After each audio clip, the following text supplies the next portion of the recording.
It's in our plans for the near and long-term future to build meaningfully intentionally towards engaging folks who prefer to communicate in Spanish. We also know that providing interpretation without the capacity or ability to follow up or to support folks isn't helpful. Good intentions isn't enough. They need to be backed up with real work. If you are a Spanish speaker listening to this and you want to get involved or wish our resources were available to you in Spanish, please reach out to us. Our comms team is bilingual and we'd love to connect with you. You can connect with them at info at pwn-usa.org. And I'm going to pass it over to Victoria. Hi, all. In the spirit of language justice, I'm going to repeat what Kelly just said in Spanish in case there's anyone out there listening that needs it. Hay muchas personas en nuestra base que requieren o prefieren interpretación en español para participar en nuestra red de una manera significativa. Como PWN, reconocemos que tenemos mucho trabajo por hacer en nuestro compromiso con la justicia del lenguaje, incluido, pero no solo, proveer interpretación. Está en nuestros planes para el futuro cercano y largo plazo, intencionalmente construir capacidad para involucrar a personas que prefieren comunicarse en español. También sabemos que solamente brindar interpretación sin la habilidad de dar seguimiento o apoyar a las personas no es útil. Las buenas intenciones no son suficientes, necesitan estar respaldadas con trabajo real. Si hablas español y estás escuchando esto y quieres participar o deseas que nuestros recursos estén disponibles en español, comunícate con nosotros. Espero que sí. Nuestro equipo de comunicaciones, yo incluida, es bilingüe y nos encantaría conectar con ustedes. Y ahí está el email, es info@pwn-USA.org. Gracias. Thank you, Kelly and Victoria. So if anyone's not aware, this webinar is part of PWN's monthly policy and advocacy training series for 2023-2024. This curriculum was developed for PWN policy fellows and health not presence advocates. Our curriculum is grounded in gender and racial justice and focuses on increasing knowledge of how policy decisions are made, how we can impact them, and how to advocate for transformation to build the world we actually want to see, which is a world where all women, trans, and non-binary people living with HIV can live long, healthy, and dignified lives free from stigma and discrimination. So up top, we're just going to go over some logistics and agreements. We are recording and live streaming. We ask you to share your name, pronouns, and location in the chat. We have closed captioning on. There are no dumb questions. This is a space to learn together. And we're going to do our best to keep track of questions in the chat.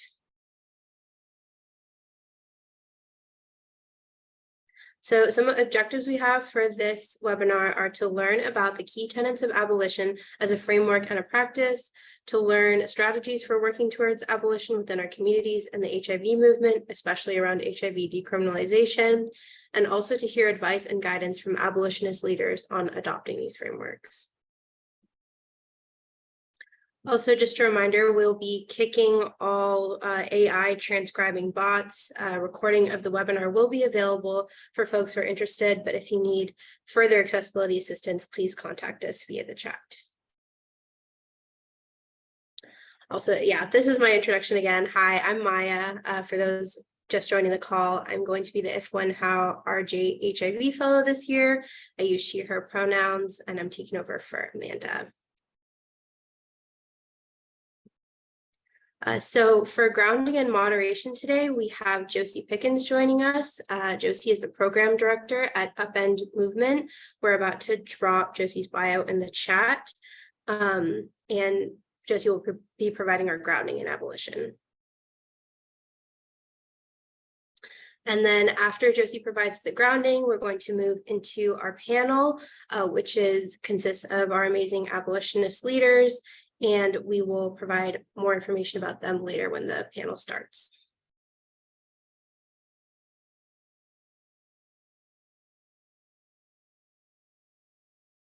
I apologize. This is over to me. This is just a special shout out to one of our presenters. Tiommi was recently sworn into the Presidential Advisory Council on HIV/AIDS. We just wanted to give you a special shout out. Congratulations, Tiommi. So well deserved, and we're really thrilled to have you on PACHA. And I'll pass it over to Sallie. Thanks, y'all. If everyone could come off mute and just give Tiommi a really big round of applause. I think that's really needed right now. Yeah. Yes. Congratulations.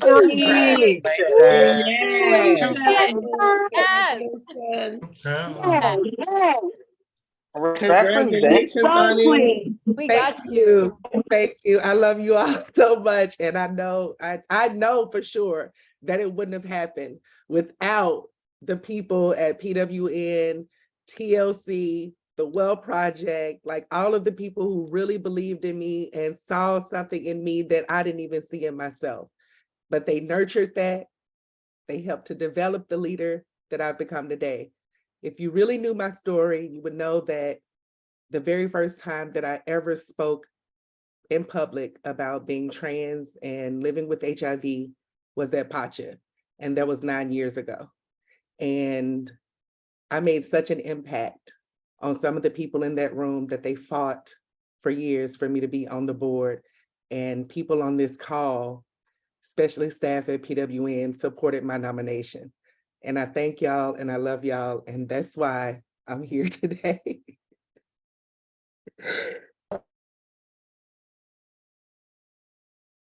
Congratulations. So excited for you, Tiommi, and extra excited that we get to have you in this space today. I'm Sallie. I use she, her pronouns, and I'm the decrim specialist at PWN, and I can pass it to Elena to introduce herself. Yeah, thanks, Sallie, and congrats again to Tiommi. This is a really great opportunity and so well deserving of it. Yeah, hi everyone. My name is Elena Ferguson. I use she, her pronouns. I'm the policy specialist at PWN. I'm also the coordinator for the Health Not Prisons Collective.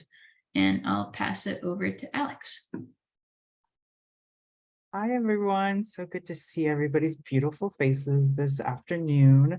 I'm Alex. I use they, she, a pronouns, and I'm the comms assistant at PWN. And I also do some comm support for the Health Not Prisons Collective. I think Sallie's taking it now. Thanks, y'all. So first wanted to go over with y'all PWN's vision. So PWN envisions a future in which our communities are free from surveillance, policing, confinement, and brutality at the hands of the state. A future in which we've created alternative systems and processes grounded in bodily autonomy, which is the simple yet radical concept that we control what does and does not happen to our bodies. Safety, self-determination, and freedom. And to note, PWN is a membership organization led by and for women, trans and cis women, and all trans and non-binary people living with HIV. As a necessary part of making our vision a reality, we are unapologetically pro-Black and committed to trans liberation. We hold our spaces in alignment with those commitments, and this means that we don't accept anti-Blackness, transphobia, or transmisia in our spaces. In order for us all to get free, Black, cis, and trans women need to win.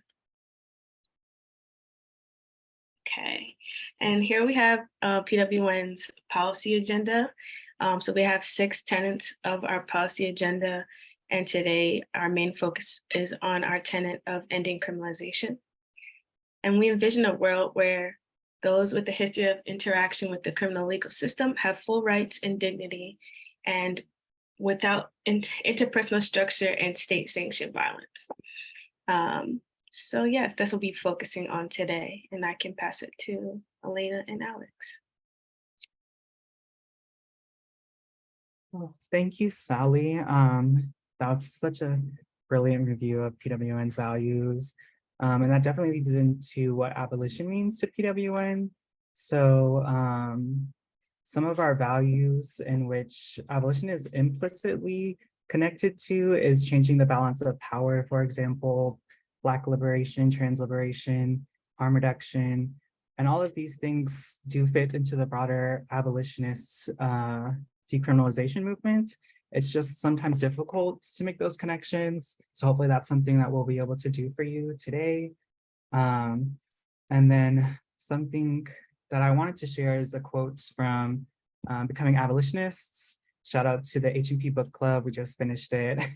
And one of the things that I read from there from Derica Purnell is the difference between what's legal and illegal is not the behavior of a person, but rather the interests of people who have power. The people in power create the laws, and they also have control of the police and the prisons and the carceral system at large to enforce their interests, which is just something to sit with and to think about, something that I know a lot of our members have talked about and we've talked about together, is that in a fundamentally unequal society, there is no such thing as equal application of the law. And then the last thing I wanted to say is that this is a growing process. Abolition is not a goal. It's not necessarily something that happens very quickly. It's a practice that we have to commit to doing, similarly to anti-racism. Those are practices that we have to choose and to be intentional about and work at every single day. And so I'm really excited to be having this conversation with everybody and coming along on that learning journey with us. And Elena will talk about the Health Not Prisons Collective. Yeah, thanks, Alex. Yeah, so I'm just here to talk a little bit about the Health Not Prisons Collective. We're a collective composed of 5 partner organizations that are all led by and accountable to people living with HIV. And we're trying to build an intersectional response to HIV criminalization that is BIPOC-led. Here are some of our principles listed here. The most important one to note is that we are an abolitionist collective. So we recognize that we cannot engage in this larger effort to decriminalize HIV without thinking about how that relates to the abolition of the prison industrial complex. We recognize that laws are not neutrally applied and that they serve to victimize and stigmatize already vulnerable and underserved communities.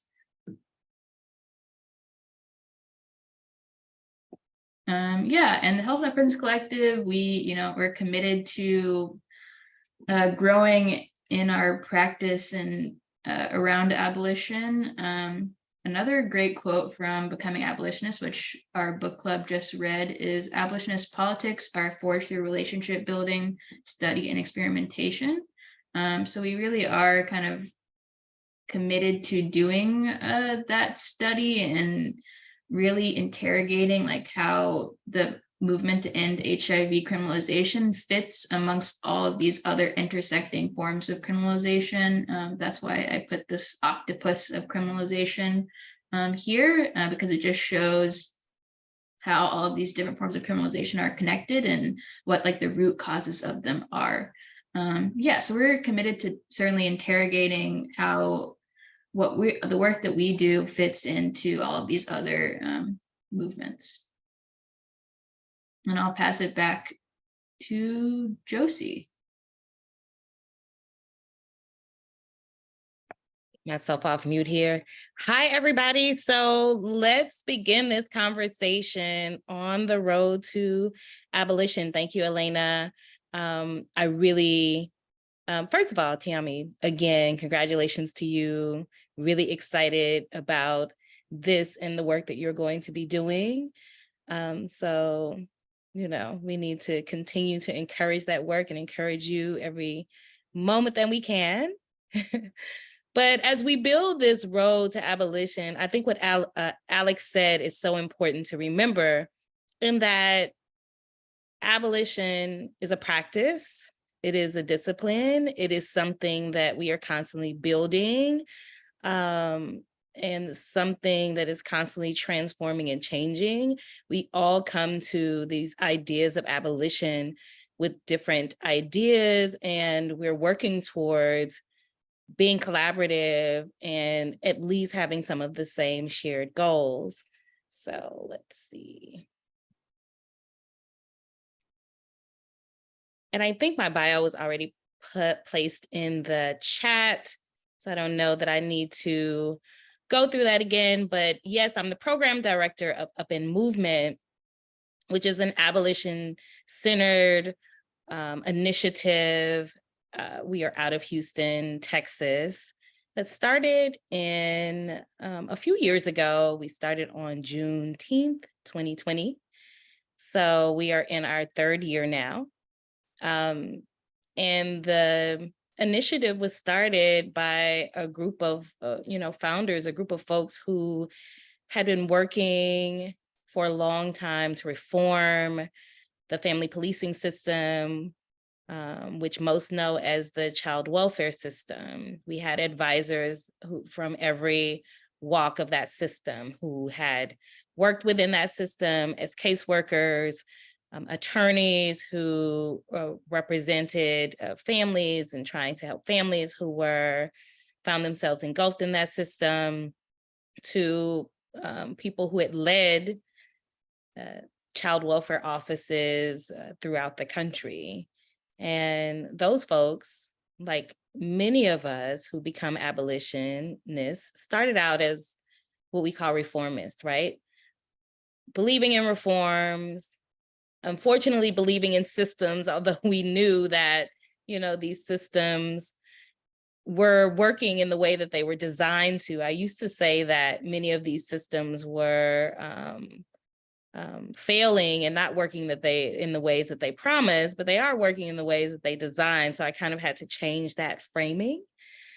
I think it's important to begin when we talk about abolition to say that we all came with the same questions. We all kind of believed in reform and thought that because these systems are in place and have been in place for as long as they have, those systems are really our only options. And that is something that counts across the board, whether we're talking about the prison industrial complex, whether we're talking about the child welfare system, whatever it is that we're speaking about. We think that these systems are the only way forward, and the only way that we can seek some type of justice and equity in these systems is to constantly work towards reforms.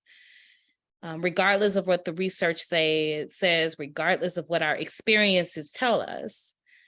And so we have to make that move towards abolition by first going through that process of being hopeful about systems and hoping that we can create change within them. So I think that's an important place to begin.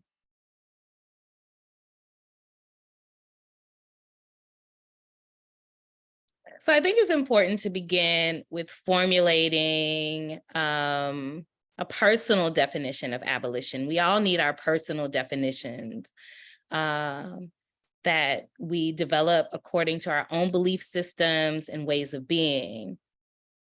And thinking about, and maybe we can take some notes, or you all should take some individual notes to think about, like, what does abolition mean to you personally or individually?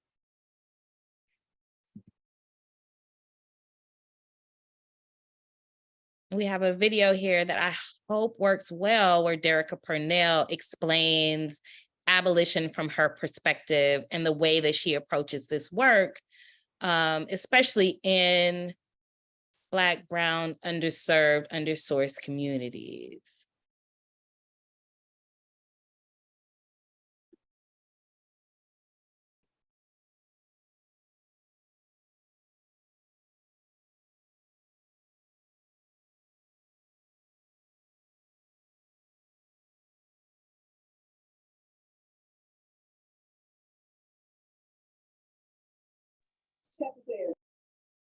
All right, so we have some shared definitions that I think can help us begin to think through, like, what our personal definitions of abolition are. I think that it's important to think of abolitionist thinker Ruth Wilson Gilmore's quote that she's often, cited as saying, "Abolition is presence, not absent. It's about building life-affirming institutions." So often when we contemplate and think about abolition, people have a hard time connecting to it because the focus is on dismantling systems, right? We are saying that we no longer want these systems in place. The issue is that people aren't thinking about the other component, the other part of abolition and this abolition movement, which is building what the world that we want to see, eliminating and eradicating so many of the issues that cause harm, that eventually send people into these types of policing systems. Abolition is about presence. Abolition is about providing people with the things that they need so that they can not only survive, but so that they can thrive. Abolition is about building things, building communities of care. I really love Mariame Kaba, who's also an excellent abolitionist thinker and organizer. I love her definition of abolition. She says, abolition is a political vision, a structural analysis of oppression, and a practical organizing strategy. I think that is so important too. A practical organizing strategy. It is a strategy. It is not some utopian idea that is something that isn't attainable or something that isn't actionable. I think that's something very important to consider when we're talking about abolition. While some people might think of abolition as primarily a negative project, let's tear everything down tomorrow and hope for the best. Abolition is a vision of a restructured society in a world where we have everything we need: food, shelter, education, health, art, beauty, clean water, and more, things that are foundational to our personal and community safety. I think this is so important, this part of the definition where she talks about, yes, we need these basic things, right?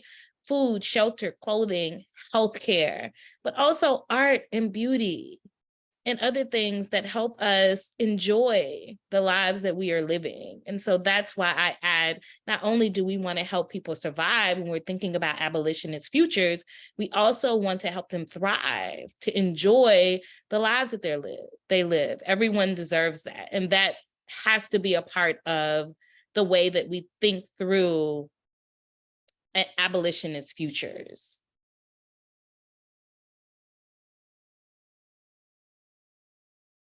So share visions. I think it's important for us to think through like how we create shared visions around abolition.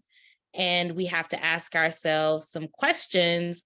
I think that the critical resistance has a great toolkit that helps folks kind of think through what does a shared vision around abolition look like. As upEND Movement developed its own abolition framework tool, we definitely did a lot of research around the critical resistance toolkit. So just thinking about that. Not all abolitionists have the same political goals. We disagree about what exactly we are abolishing, why that is necessary, how to do it, and what abolition will look like. Alliances across these differences are a critical part of creating a movement. So we need to address those differences to make them strengths instead of weaknesses in our work.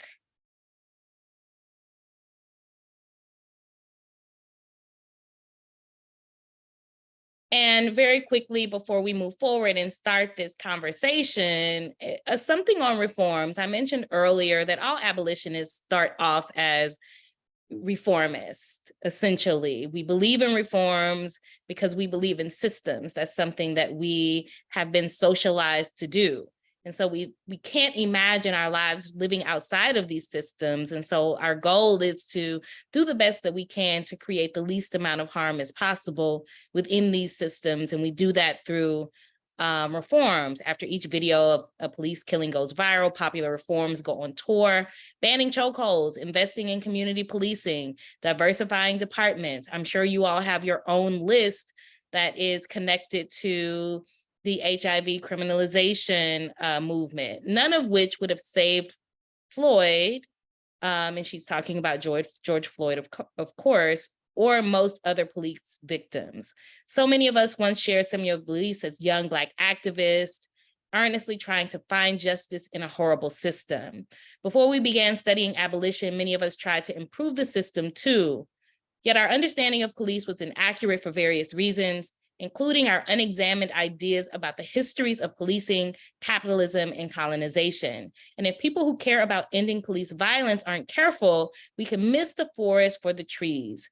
Racial profiling, stop and frisk, implicit bias are all timber. And I think as you all are listening to me and connected to your own movements, where you are thinking through abolition, you can decide what is your timber and what it means to, as Derica Purnell here says, understand the forest.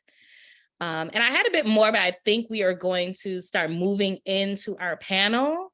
I just wanted to really spark ideas and conversations and get us to ask questions about what abolition means to us and make sure that everyone understands that we should be focusing on the presence aspect of abolition and not absence.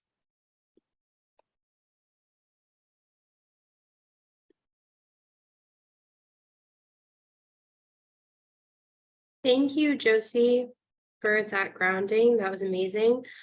So sort of in line with what Josie was talking about and trying to define, come up with our own personal definitions of abolition. If you could put in the chat in one word what abolition means to you, that'd be a great check-in.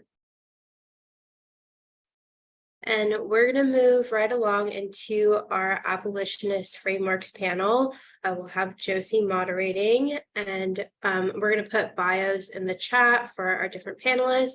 We have José Romero joining us as the Director of Community Advocacy, Research, and Education at the Pride Foundation.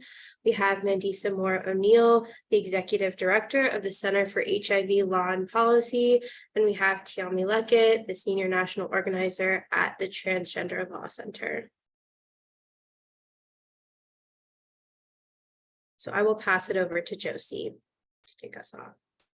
All right, so let's get started because we have so much that we want to cover and so much that we want to share with you all with this amazing panel.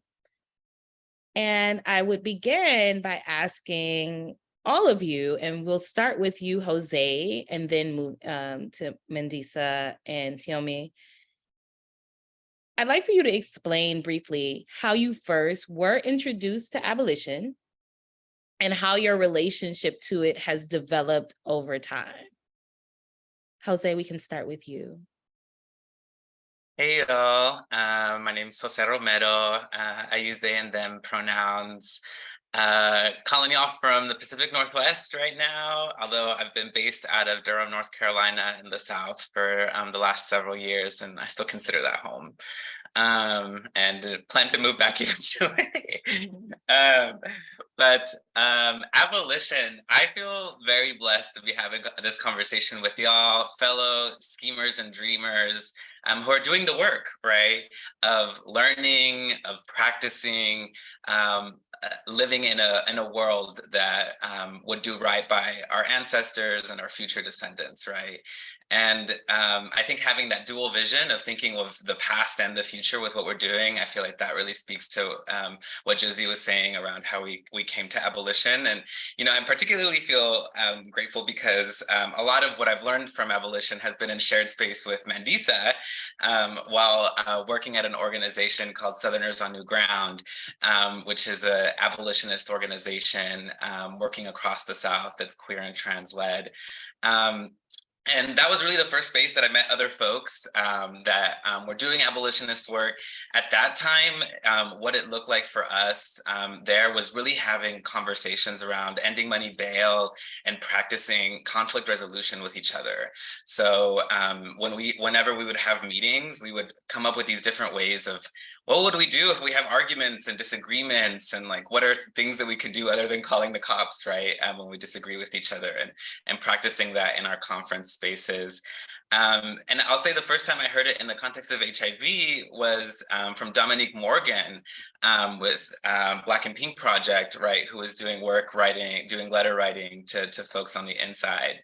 And to the question around how my relationship to it has changed, I mean, abolition has been really a lifeline in so many ways for me.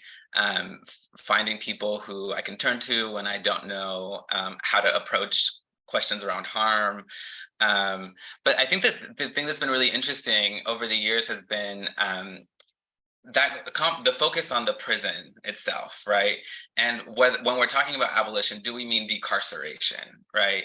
And knowing that those things converge and diverge a bit, right? That not all abolitionist work is going to look like physical work inside of a jailhouse, inside of a detention center, inside of a prison house, that there's more to it, right?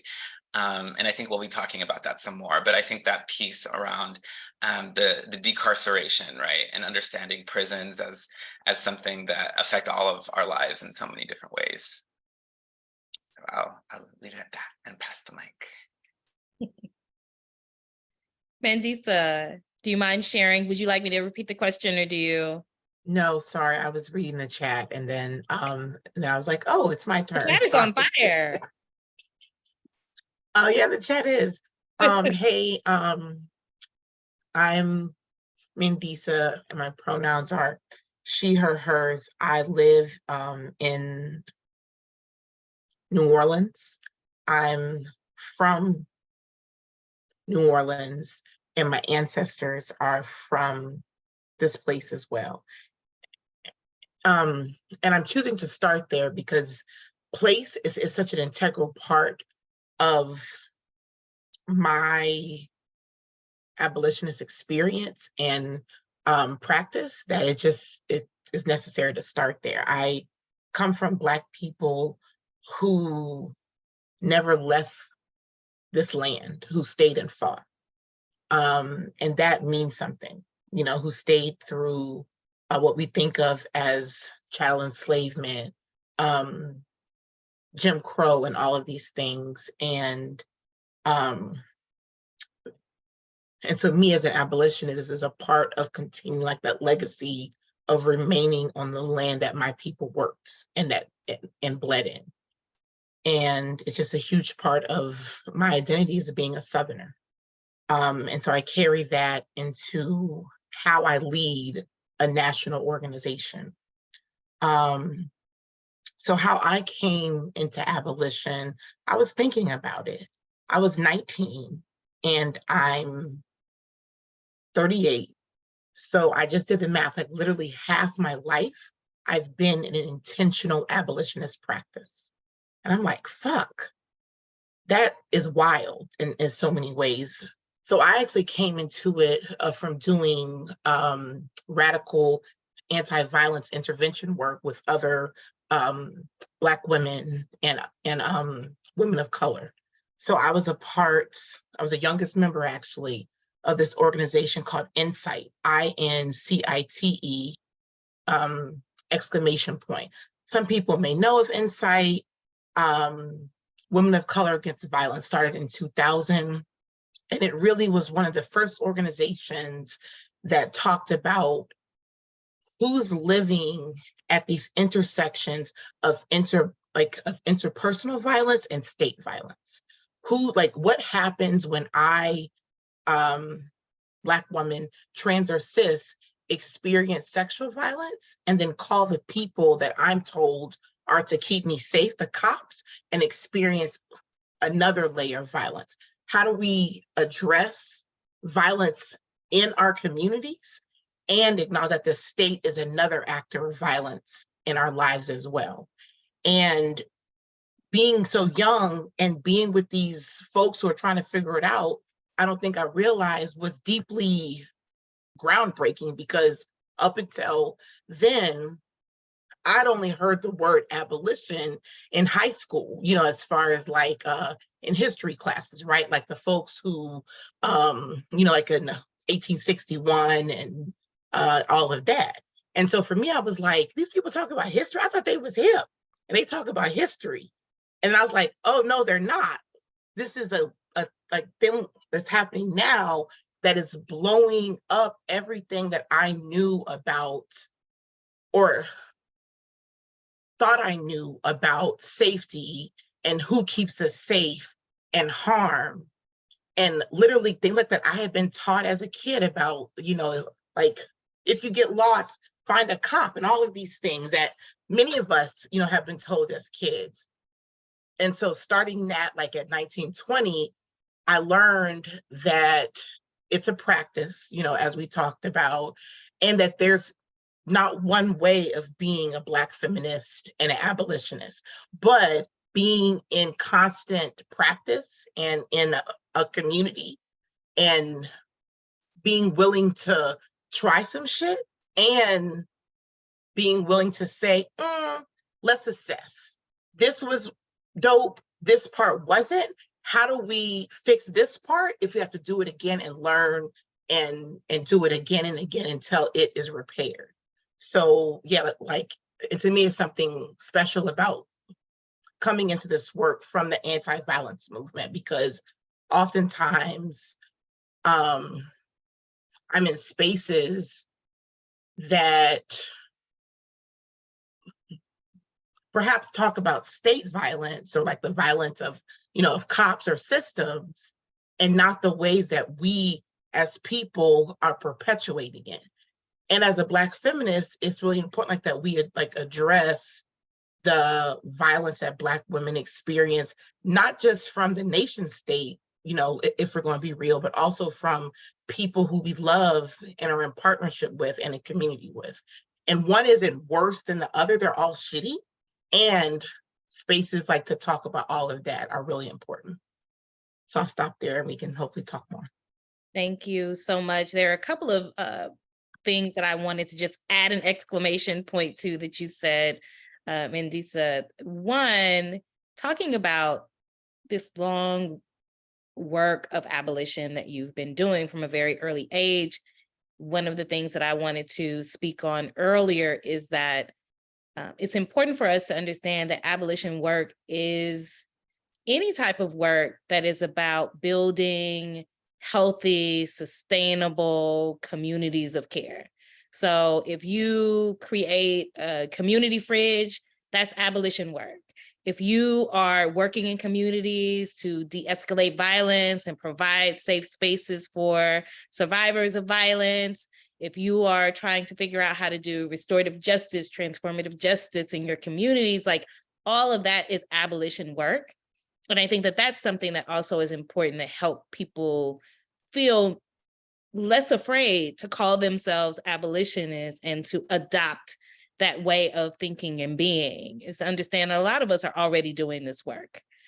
Number one, and then two, when you said, oh, because I had this same experience when I first started reading or hearing, I think Angela Davis was my introduction of thinking about abolition. And I was like, abolition? Like, again, I've always loved history. And I'm like, so we're taking it back to the 1860s. One of the things that I find as I continue to study abolition is that like we are still trying to attain the goals set forth by those original abolitionists in the US, because once we, this nation pretended to end slavery, and that's a whole other conversation and historical perspective. But once, the 13th Amendment happened, we all believe that, oh, okay, well, now this fight for abolition is over. But when we're talking about abolition, we were talking about, at this time, not only liberation and freedom for Black people, but like access and equity and all of these things. So we're still in the same movement. The movement is moving. And I think that that is so important to draw that parallel, because, we behave as though when we talk about abolition from that historical perspective that we did achieve what we set forth, or that those abolitionists achieve what they set forth to achieve, and they haven't. And we are still doing the work here today. So just wanted to make those two quick notes. And Tiommi, if you would come on and add here. Do you want me to reread the question, or are you? I'm good. Okay. Thank you. Hi, everybody. My name is Tiommi Luckett, Senior National Organizer at Transgender Law Center, former Communications and Training Assistant at PWN, and PWN Fellow from the inaugural class of the PWN Fellowship. So just going to put that out there. And like I was saying earlier, I came into this work in 2014, right? At that meeting, I met Nana, who's on this call, Nana Kana. I met Cecilia Chung and several other giants in the HIV field. That connected me to other organizations, just like Song. I had the experience where I met Mandisa at a song gathering in Nashville, Tennessee. And so being in those spaces allowed me to actually go to HIV is not a crime, right? And so for me, it wasn't clearly defined because of whatever I was going through at the time, right? Not to say that the 4 days that I was at Song that I didn't gather anything. That's not to say that. I'm saying that like mentally, I wasn't prepared to accept what was being given to me, right? Because I had to deal with, at the time, my status becoming public, dealing with being outed as trans and not having a job in the HIV field, and dealing with those things once I came home from those conferences that I mentioned, right? But it was at HIV is Not a Crime in Huntsville, Alabama, where Khafre, I would mess up his name if I tried to say it right now, but where Khafre said from the stage the history of law enforcement in the United States. And even though I was going through something at that particular time too, because I had just lost my mom, right? I heard that stuck. And that let me know that law enforcement was never on my side. It was to capture my people after they had been freed, right? And so I heard about abolition in the context of slavery in high school as well. So I really didn't put a lot of stock into it because it seemed like it was coming up at the wrong time, right? And so what actually stuck with me though, was while I was employed at PWN, we had a training on restorative and transformative justice, right? And I was all in. It was there that it was cemented, how we as a community can take care of each other, how police don't need to be involved in certain circumstances. We've gotten to the point where we feel like we're empowered when the police are called, right, in our defense. But then when you take my history with the police and what I have going on, they've never been on my side.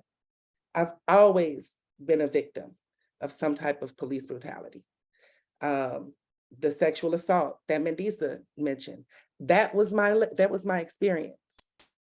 Thinking that the people that are going to protect and serve me are not going to do more harm to me after I don't feel safe in my own home. There are people on this call who can testify to that this actually happened to me as I was leaving a conference, you know, and after that harm happened to me, it really became apparent, you know. There are other ways in which I can be safe without involving this institution that could possibly lock me up, right? And I'm going to talk a little bit more about that later on, but it was through a series of events where the framework of abolition actually came true for me. And even in intimate partner violence, right? I take that in the same context of there's no such thing as Black on Black crime, right? I live around Black people. So if something fucked up happens, it's going to be around Black people, right? I don't go to white neighborhoods or Latinx neighborhoods looking for trouble, and they don't come to mine looking for trouble. It's all about proximity. But what are the root causes of the violence that is perpetuated upon not just my body, but other people's bodies? And you look at how it's forced poverty, you're breaking up the family structure through forced poverty. The Black man can't live at home, provide for the family because of this forced violence. And that leads to a whole other host of problems and complications and resentments and downright hatred, especially when you see someone that you feel should not have the things that they have, right? I mean, it is systemic in nature. It has been passed down for generations. And like y'all said, it is going to take time to unlearn this behavior because it is a constant practice. I don't always get it right. Now, I may have a fierce mouth and will rip you to shreds, and you will want to hurt me. But at the same time, I stand prepared because I'm my first line of defense.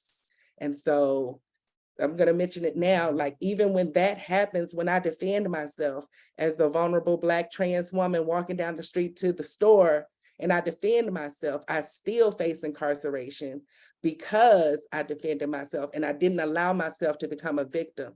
I would rather be judged by 12 than to be carried by 6. I live by that. I stand by that. I never said that I was anti-violent. I said that I do my best to be peaceful. So you have been warned that make sure that your side of the street stays clean, and I'll do the same because I can respect you for your point of view. There are certain racists, blatant out racists that I respect because I know where I stand with them. It's not a secret. It's not going to be concealed. Those are the instances where we end up hurt when we're fooled by people. Let me know who you are up front, and I'll do the same.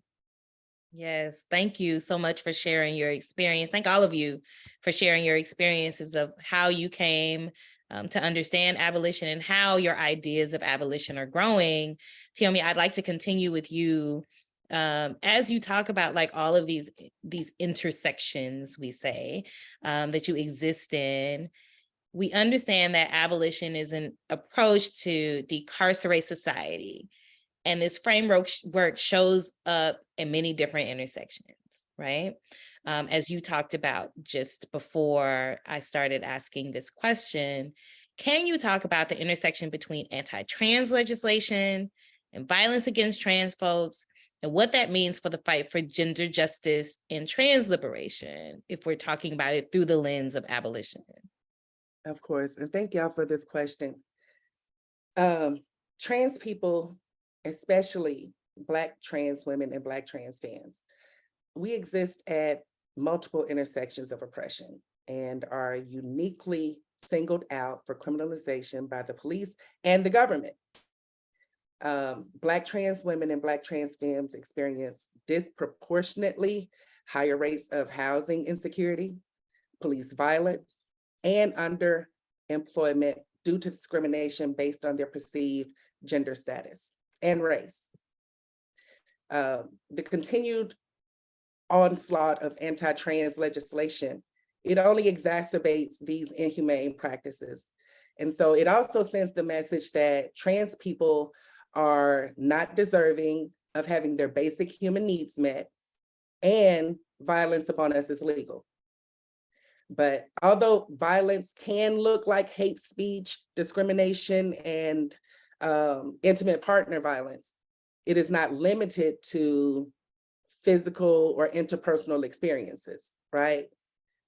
To understand the multifaceted experiences of Black trans women and Black trans femmes, we must include violence caused by government institutions, such as the Department of Justice and the Immigrations and Customs Enforcement. And because they enforce those dominant systems of oppression.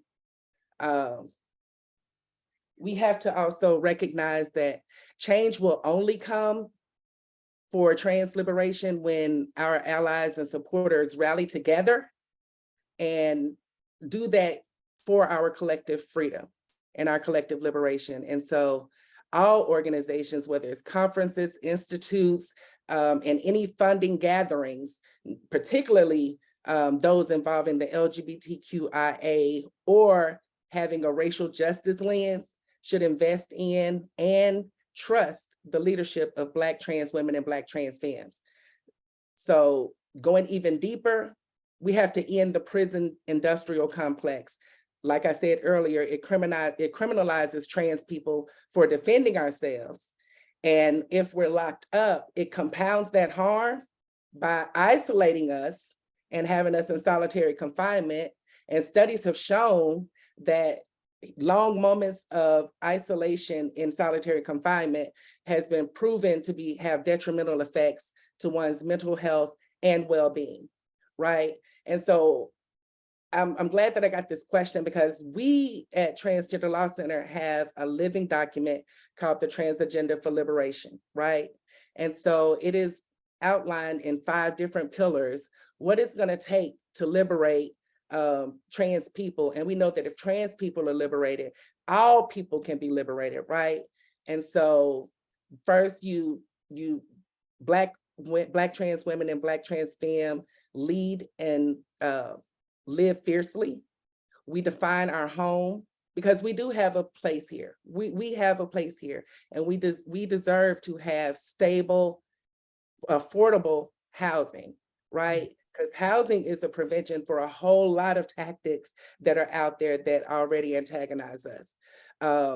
Generational and lifelong care, being able to go from being a trans youth to being a trans elder, and having that gap bridged between the two, right? Especially in movement work. I constantly learn from the youth. I do.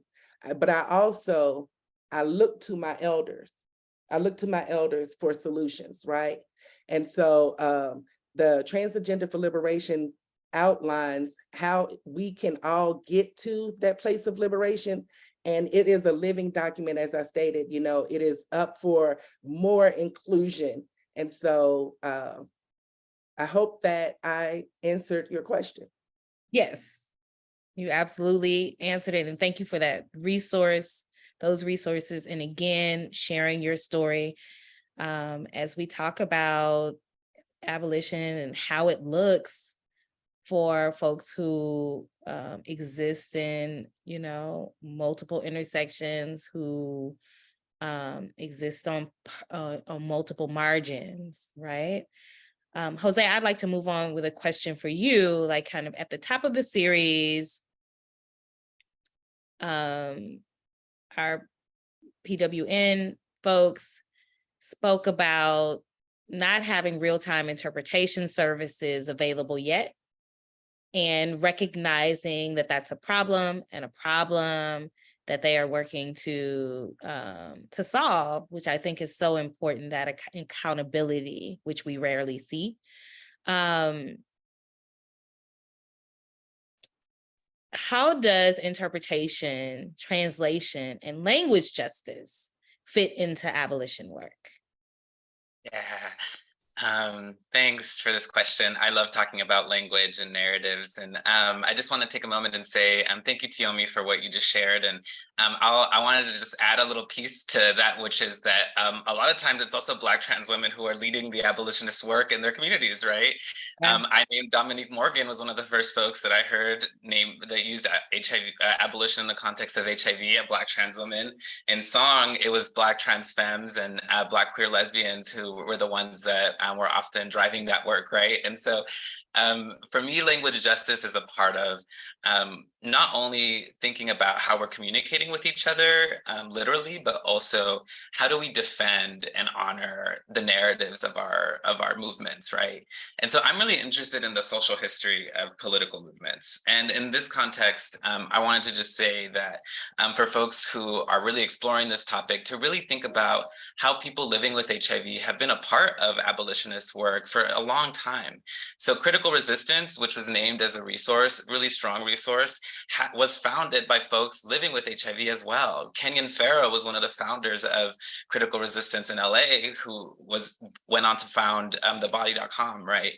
And so our people have been involved in so much work. And, you know, one of the things that I say, and anytime I'm talking about HIV, is that 1.2 million, at least 1.2 million people are living with HIV in the so-called United States. Of those 1.2 million of us, right, which is a really big number, 1.2 million, we could turn any election. We'd be one of like the top 10 biggest cities in this country, right, if we all united. But one of the reasons we don't unite is because we don't have these systems in place for combating that interpersonal violence that Tiommi and Mandisa are talking about, and understanding each other. And so one of the ways that I've been trying to show up for this work has included offering interpretation and translation services so that we can do that, right? So that people also know, like, is that person like, you know, talking shit about me? What are they trying to do? Like, am I safe? Like, you know, literally, like, what are they saying? You know, or how are we going to both move together to respond to something, right?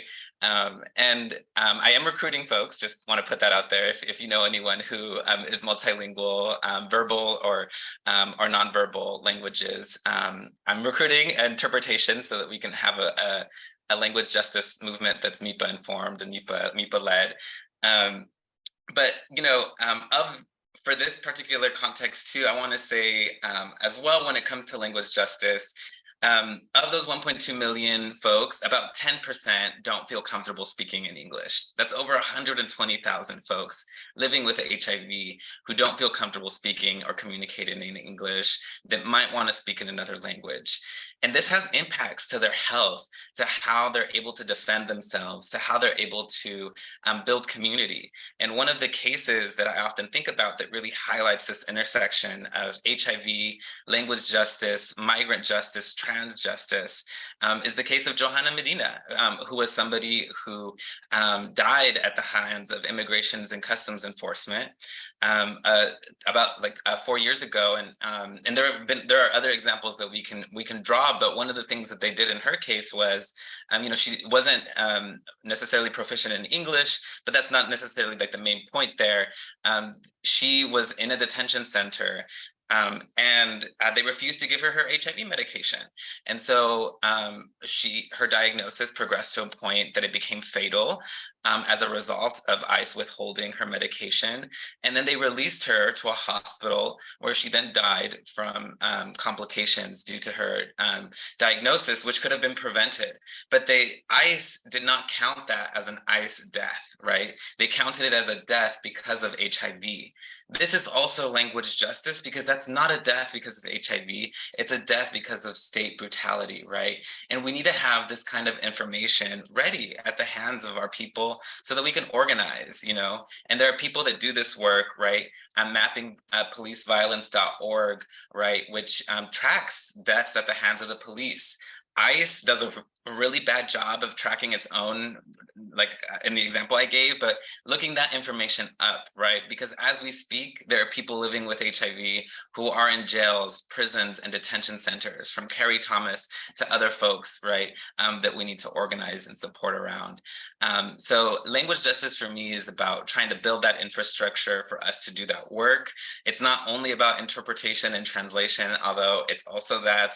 It's also about really thinking about the narratives that we have in our movements and how we're able to show up for each other. And it's just there's so much to say about this. I mean, and you know, I didn't mention this before, but I'll just say quickly that, you know, I grew up in a really small town of like 1,000 people, and all of the folks that were police officers were from the same family, like the same biological family. Like it was like the sheriff was the dad, and like the other officers were like the sons, and stuff. And you know, growing up, it's like, this is like why, like realizing that that's actually wild. Like that's not supposed to be like that, right?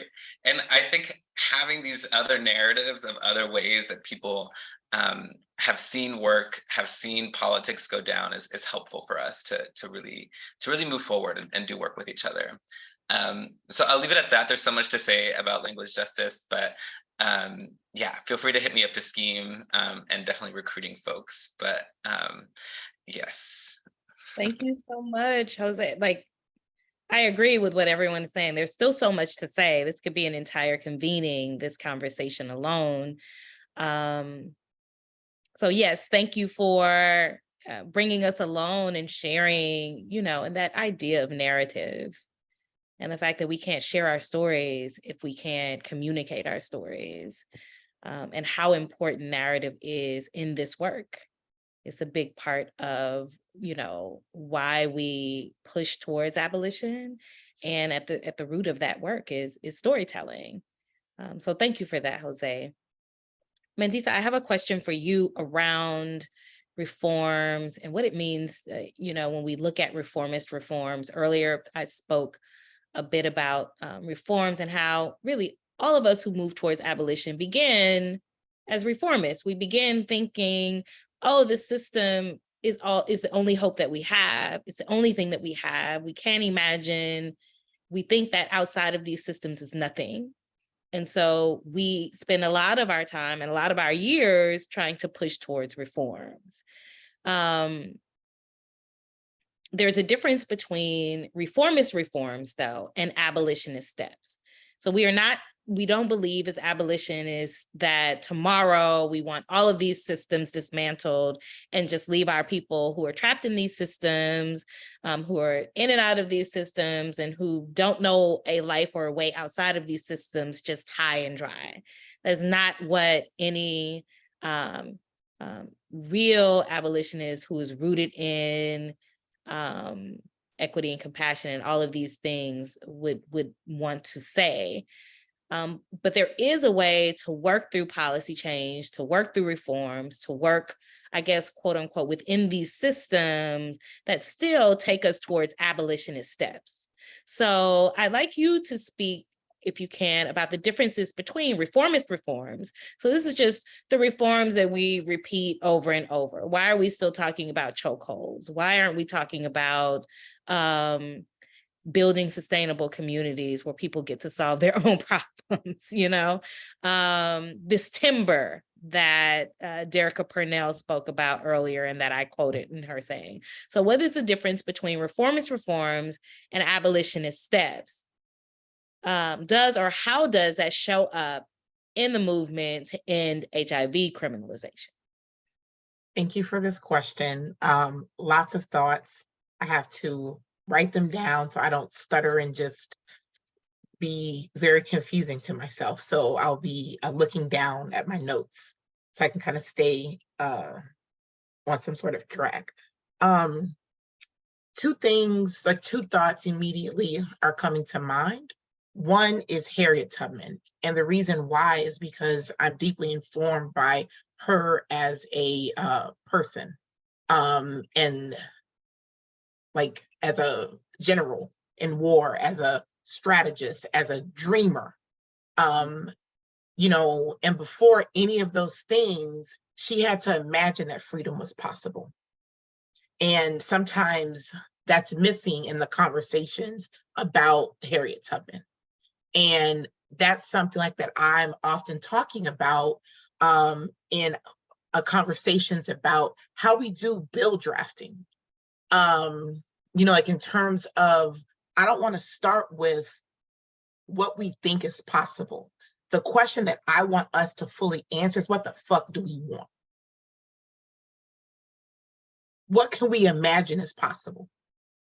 And it's painful and real that oftentimes it's hard to do that in terms of our dreams. Our imagination is also criminalized because oftentimes, like when I'm in a space and ask that question, the first kind of statement is, what's possible is we can maybe get it moved from a class A felony to a class B felony or something like that. And I get that. And it's not the question that I asked. Like, what does it mean to start with what it is that we want? It doesn't matter if this body can get us that. Because that's part of the challenge I see as well, is we think that all the things we want are only possible in this body, when actuality, at times things that we want are available outside of this apparatus. And so being clear what this apparatus can do helps us be super clear on the things that we can do for ourselves, in all of these ways. And so like that's one thing in terms of how do we start with a dreaming. And also I think at times, like, dreaming gets this bad rep, like it's not rooted in reality or like rooted. No, like dreaming is how any of this shit is possible. I can't, like, I've never lived in a world without prisons, but I know it is possible because I've dreamed it. Like, it's no other way that, like, we know if we didn't like dream that it's possible. So there's that. Then the other thing is, I'm thinking of many parallels in the LGBTQ movement in terms of in the late 90s, 2000s, it was movements around non-discrimination clauses like at the state and city level. And oftentimes it was the L and the G and maybe the B, right? Folks were like, this is what we're like, we'll focus on lesbian and gay and sexuality, and we'll come back for trans and G and C. And what wasn't being said is lesbian, gay, bisexual has a closer proximity to whiteness, and that's why I'm going to start here. All that other shit is too complex, it's too weird, I don't want to deal with that. And the reality is, if we look in places in which these laws were passed, they never fucking came back for trans and G and C folk. Sorry, y'all know it's recorded, I curse, but folks never came back. What would it have meant if from the get-go, if we understood we can't organize and get something unless all of our people have the access to these sort of things? And so all that to say, that is currently playing out in how we're talking about this.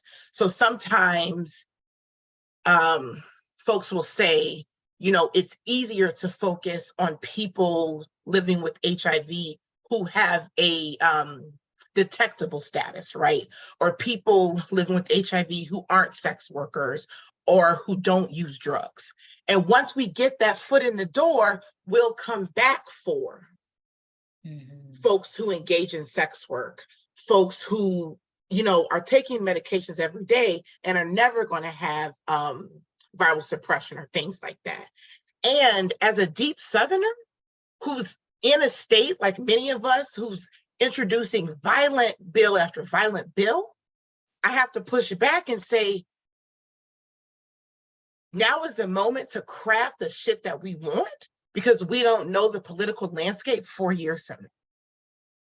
And so being clear that let's talk about how we say easy and what that's often code for. Easy is often coded language for this is a closer proximity to whiteness. This feels more like whiteness equals normal. So people who are undetectable are just like me and you know? So that's why these HIV crim bills should be passed. And so offering a critique of what, you know, like some folks would call incrementalism, but also, you know, like just to, you know, go there, because why not? At CHLP, I've been leading us and having a lot of conversations about what incrementalism is and what it is not. So for example, when advocates in a state like Mississippi are deciding it's 2 criminal statutes in that state that are fucking over people living with HIV. And when advocates have decided to focus on the one that's targeting people who are currently incarcerated, that's not incrementalism, because incrementalism is when you start with what is politically easy and then move to the margins. So you start with those who are already centered or they're closest to being centered and go to the margins.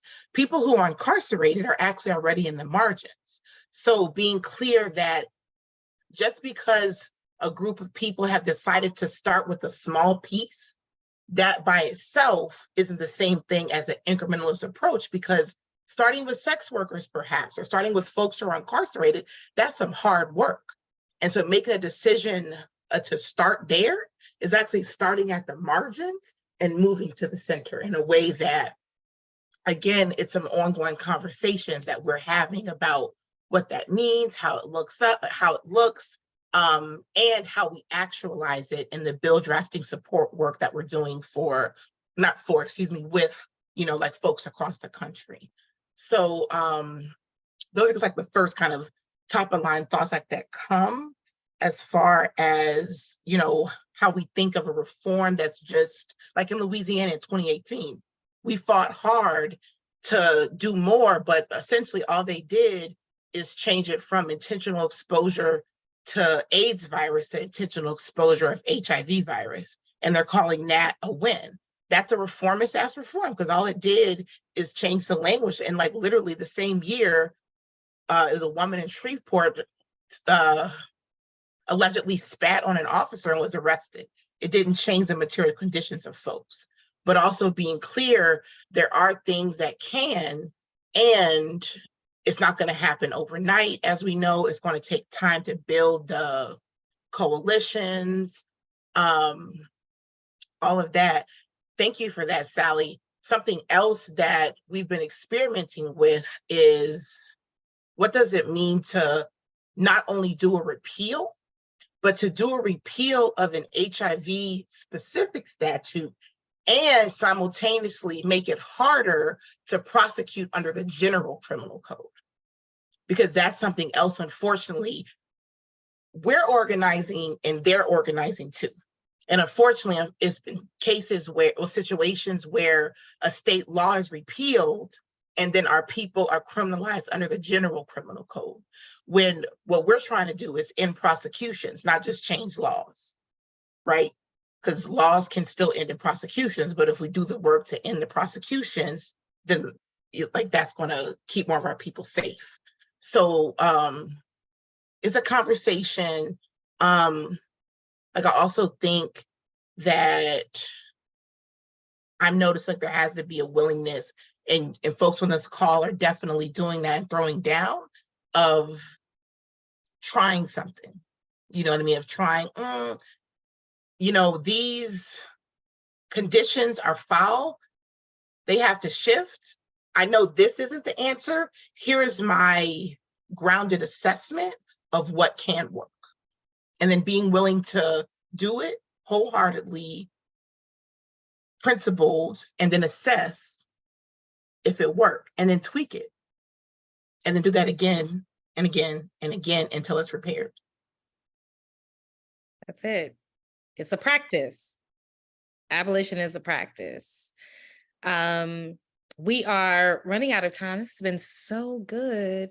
And I feel like this should be a 3-hour webinar, and everybody seems engaged. So maybe, you know, next time we always feel that webinars need to be like 30 minutes because people's attention spans are so, but this panel is on fire, and we're not ready to go, but we must go. So I do want to move on to the last couple of questions.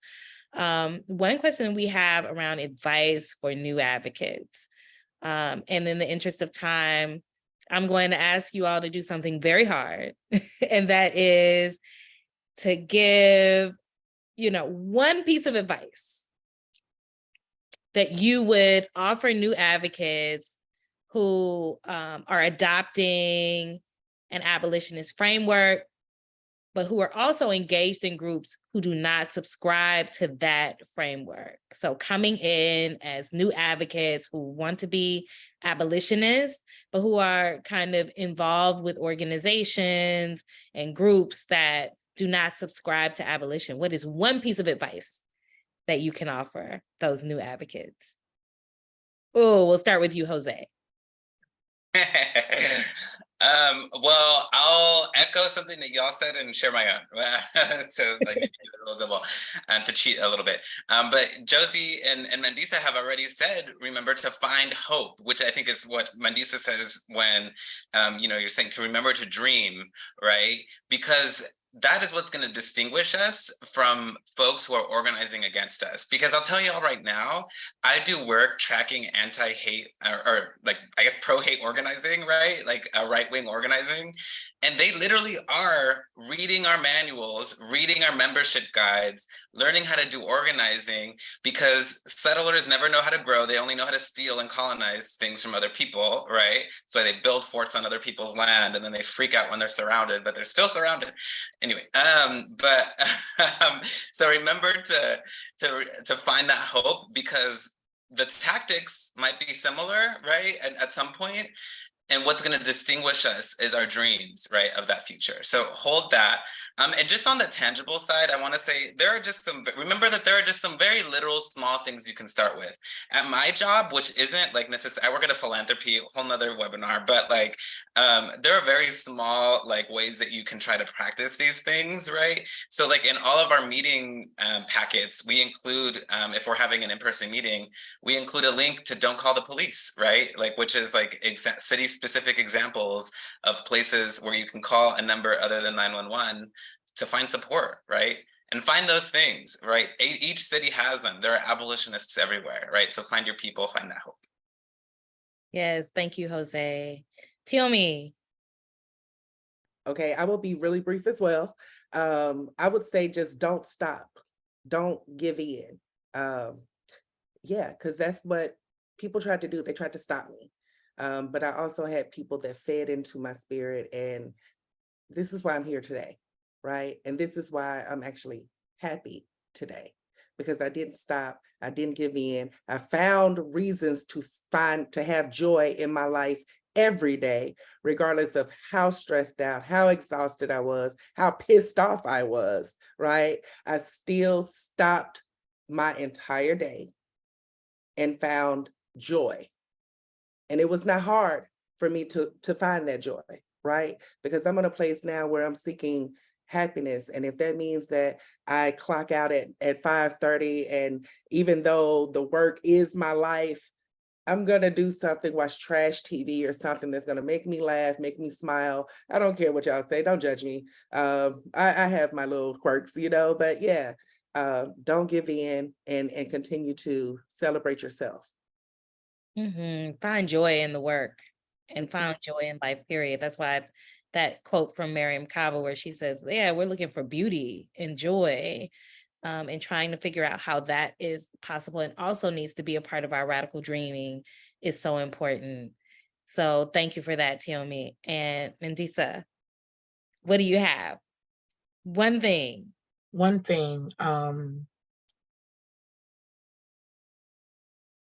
Being clear that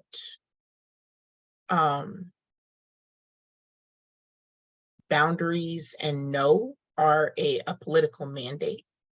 I think that we have constructed a world, a movement in which it's sexy to work 80, 90 hours and prove how down you are and all of these things. And it's literally killing us. And so just, being like, ooh, I really want to be a part of this thing. And I'm so glad that y'all are doing it. And if y'all are doing it again, I really hope to check it out, but I'm not able to participate this time. So like and also like that is like not a one-time thing, like setting the boundaries, like as a part of your politics, like not just I said no once and I said yes to these 10 other things that really undermines that no that you said, but like seeing it as a part of the political practice that we're in, of being clear that I actually have the human bandwidth of doing 5 things really well and effectively and being accountable, or I can do 10 things and not be accountable and miss deadlines and, say I'm gonna do something and not do it and not be the comrade that I actually can be and want to be. And so being clear on the 5 things I can do and be fully accountable and taking pride and joy in those 5 things. Or one thing, I'm not saying it's 5, but like whatever the things that you actually can do. Yeah. Learning your no's is so important in this work, because it's exhausting work to fight these systems every day. And we have to be able to prioritize rest and joy, as I said, and all of the good things as we work. All right, one last question. I think we have a few more minutes. What are the challenges of sustaining abolition in the long term, and what does our end goal look like? When will we know we have won? Oh, that language, our end goal. You know, as I said earlier, we've been working towards abolition since the 1860s and still are working. It's the same movement, right? And so I am interested to hear how you all answered this question, because when I think about building abolitionist futures, I'm like, well, is there an end goal? How do we know when we've won? I think we're winning every day. And that winning is part of the work. That is my answer to that question, but I'd love to hear what you have to say. Tiommi, I'll start with you very quickly. Okay, so I was actually in the chat. Repeat that for me. No problem. When we're talking about the challenges of sustaining abolition in the long term, what does our end goal look like? How will we know we have won? Just very quickly, if you have a couple sentences. Okay, couple sentences. We all have the freedom to thrive. We all have our own defined home. We are able to take care of our youth, our elders. We're leading fiercely and loudly. And what stops us from actually getting there is that people still have the mindset that they need to call the police to feel safe, right? And some people just aren't willing to let that go.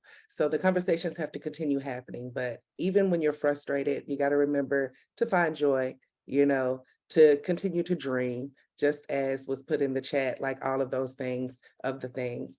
And prepare for some heartbreak, I think that once that actually happens, you'll realize a lot of people don't go for what they want because they let the thought of the worst they let the fear of the worst thing happening stop them. Well, what if that worst thing actually does happen? Okay, then the worst has happened. You have the ability to move from that, to grow from that. But what if the worst thing never happens and it's not as bad as you think when you put in that effort? And I'm gonna say it in this context. I had to disclose to my mom that I was HIV positive. How was I going to do this? What was her reaction going to be? And when I went home and told her that I was positive, it was funny. I don't have time. We can talk about that later. The funny story behind it. But when I told her and that I was adhering to my medication, that I'm okay and I'm not a danger, my mom just sat back, relaxed, and said, okay, all right. As long as you know what to do, I'm good. We good. There wasn't a moment of chastisement. And so for me, the worst thing that could have happened was that she would have denied me for the first time, rejected me, or said that this was my punishment for my lifestyle, but none of that happened. So when she didn't react that way, then it didn't matter what anybody else had to say. That actually empowered me to continue to do this work. So expect the worst. And when you meet your worst and you're still standing, then baby, there's nothing else to stop you. Yes, I love that so much. Yes, Mandisa?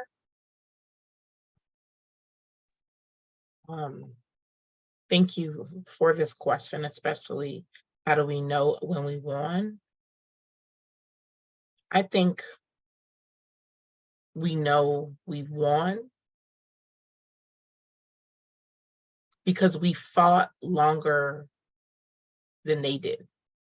1 day longer, 1 week longer, 1 month longer, but we kept fighting. And that's how we know, like, on any level like that, we won. They, whoever like the they is, the right, the nation state, all of the stuff that's trying to kill us, we stayed in this shit longer than them. Organized, longer than them.